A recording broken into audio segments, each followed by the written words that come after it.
Hey, hi guys, what's up? Let's take a view into the meta, episode 2. This is your boy, the Dangs Productions here. Basically, every week or every other week, whenever I have time, I'll be posting up a video of whatever meta deck that is currently being played in the meta with some small alteration, modifications, or maybe the relatively older version or newer version of the deck. Let's get into it. I am playing against an Assault Mode variant, and how do I know this? Because the magic of Yu-Gi-Oh! Pro. Look at that. Look at all these cards. It's awesome. But let's get into it. Playing the video for you guys to take a look-see. He goes for a Thunder Sea Horseplay into a Mahunter, but if you would take a small consideration and look into his hand, he has a Battle Fader in his hand. Maybe he thought, yeah, he didn't really care what type of deck he was playing against. This opening would have been pretty stellar.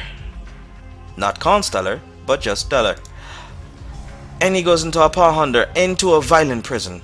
I don't really know why he did it, but I won't question it either. And as you can see, instead of banishing the Chaos Sorcerer, I went to banish one of the Burning Abyss monster, and I thought to myself, well, I have enough to make Dante anyway, and I can always Foolish Burial, a Veil, or anything like that I can use for making a Chaos Sorcerer.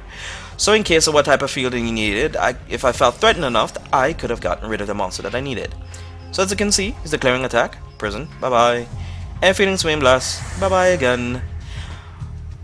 And then he ended up surrendering, which made quick work of that game. One of the two. It's a match game.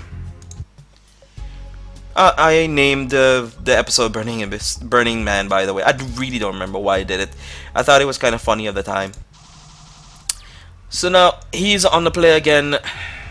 He's gonna go for Ghost Archer, get a Tempest effect. It's gonna land him something, and he has a Tenki, so he'll probably activate that later off anyway. He has a Majestic Dragon.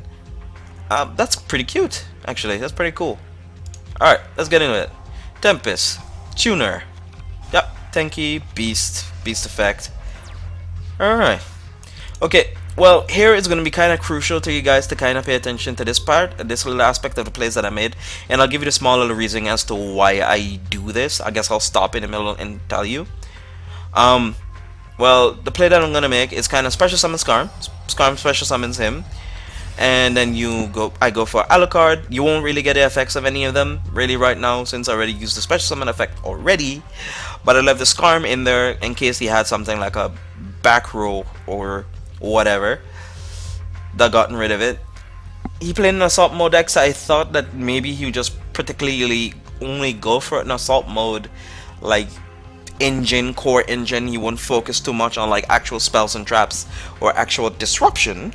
So then I thought, well, okay, this is a pretty safe play to do it. I kind of want to just get rid of any monsters that he put on the board, and it forces him to have stuff like Soul Charge or Call of the Haunted to get back on any of his monsters, and I would have a second player, a follow backup play with a Mathematician, which dump a Skarm, and I just basically keep on with my plays. Whatever I needed, I already had it on hand, just with utility. Yep, went for that, kicked into it, and as you can see, he doesn't necessarily have any aggressive back row, and I went for this Dante into Astral Force because I thought, well, if he actually played any back row, like Torrential or anything like that, a few Burning Abyss effects would go off, and I'd be netting myself a lot of card advantage. So I really wasn't too particularly scared of what he had back there, but I mean to say, you can't really be too sure until the very last second, and I guess you can call it slow rolling in that aspect, but I found it pretty safe to do. Mill 1 wasn't really a good mill, and my turn. Drew his card, and he surrendered again. Well, that was a quick match. Unfortunately, I couldn't really show you guys any of the more pragmatic plays what would have happened if you were in a bad end or if you drew poorly or whatever like that, but because unfortunately the deck doesn't necessarily have too much bad draws, there's not really a bad hand you can have unless it's a handful of traps, handful of spells. Because if you have a handful of Burning Abyss monsters, you can still kind of make plays because you just don't necessarily need to like normal summon any of them. You just can kind of spam your special summons and keep on exceeding for days. Plays for days basically. So I play a slew of 20 monsters. One of is BLS, 2 Risers, Chaos Sorcerer, 1 copy of 9 Burning Abyss monsters, 2 Mathematicians, 2 Veilers, and 1 of the core engines, tour guide from the Underworld. 1 Allure Darkness, which is in my spell lineup, 3 rank up Magic Astral Force, 1 Back to Square 1, 1 Foolish, 1 Book of Moon. A lot of people are starting to become in disfavor of the card, but I don't know. It helped me out. Sometimes it's dead, sometimes it's not. It's kind of like Dark Hole 0.5, I guess. Supply unit, 1 copy of, because I find 3 too much, 2 too much, and 1 I guess too much also, but I don't know what to cut it for yet. I was considering probably putting Vanty's Emptiness in this deck, but I don't want to stop my own plays because you know you're playing level 3 monsters, and the highest one of them is a 16 to 1500 meters. So it's like, what the hell are you going to really even get over? So then, 1 Bottomless Trap Hole, 3 Wing Blasts, 2 Prisons, 2 Karma Cut, brutal card, so brutal. Breakthrough Skill, Compulse, and a Warning. Also in discussion with one of my people I talked to, it's whether or not it's an option, since it's oftentimes you play a bunch of level 3s, you take more damage than it's considered to be acceptable if you don't necessarily have the discard outlets, because bad hands can happen, and drawing a warning after turn 5 or turn 6 when you're already at like 2300 life points is not necessarily that acceptable. In any case, the extra deck, it's all up to you guys whether you guys want to play in it, but I find these like 6 cards or 7 cards. It's more. It's more. No, it's 7. Yeah, it's 7. Let's see. Dante, 2 copies of 10 Fortune Tune, 2 Pleiades, and 2 Alucard. I find those to be like the core of your removal, your answers, your utility, all that type of stuff. I find that everything else is kind of like an extension of it. It's kind of like what you can do with the deck if you're kind of in a situation where it's like, okay, I've spent all my resource stuff, okay, time to get a little aggressive, or I don't want to waste my resource stuff, I'll just play around whatever cards they have by baiting them out with these other not so relative and mediocre like cards. And that's what I generally do. 1 Gaia, 1 Volcasaurus combo, which would be a Grenosaurus into Volcasaurus, or a Alucard into Brem, and that's why I play him. And basically he's your crazy box. 3000 with a skill drain is no laughing matter. Equip Engineer, 10 tempo, it's okay. I mean, yeah, it becomes a 2200 beater, or 27 depending on the situation.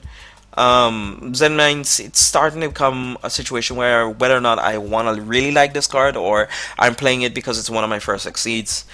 I don't know, it's a nostalgia type thing, I guess. But it's a relatively okay in Exceed if you're kind of sitting on cards and your opponent can't really get rid of this all too easy without spending a whole bunch of back or their time to get rid of it. So it allows you enough time to collect resources. Same thing as Fortune Tune. But with Fortune Tune, you get free life points with it, which is kind of fine. So then you can probably end up paying a warning later on to the game. Into side deck, all optional. This is what I basically copied off of the AGN or AVGN or basically one of the American regionals. I copied this off of this last part. I copied this off of him. The rest of the main deck I kind of did myself or whatever. I just looked at some of the good lists and I deduce for myself where and what cards are good or not, but this rest is just full on straight up copy. This was during the time when Caius was being ran a lot, and I think he was expecting a lot of Burning Abyss cards because Burning Abyss is a relatively good, consistent deck, and it does what it needs to do every single time.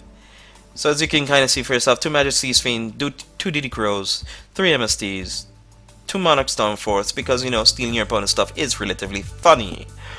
Chain Disappearance, brutal in a mirror match, or again Shadow when they get the Falcon or whatever, or they normal summon a just relatively low monster. Let's see, Lighting Prism Mirror against the Tellarknights and Artifacts and Light Swarm. Pulling the rug, just tech choice, it's really optional. But that is my time that I have for you guys today. You guys have been awesome enough.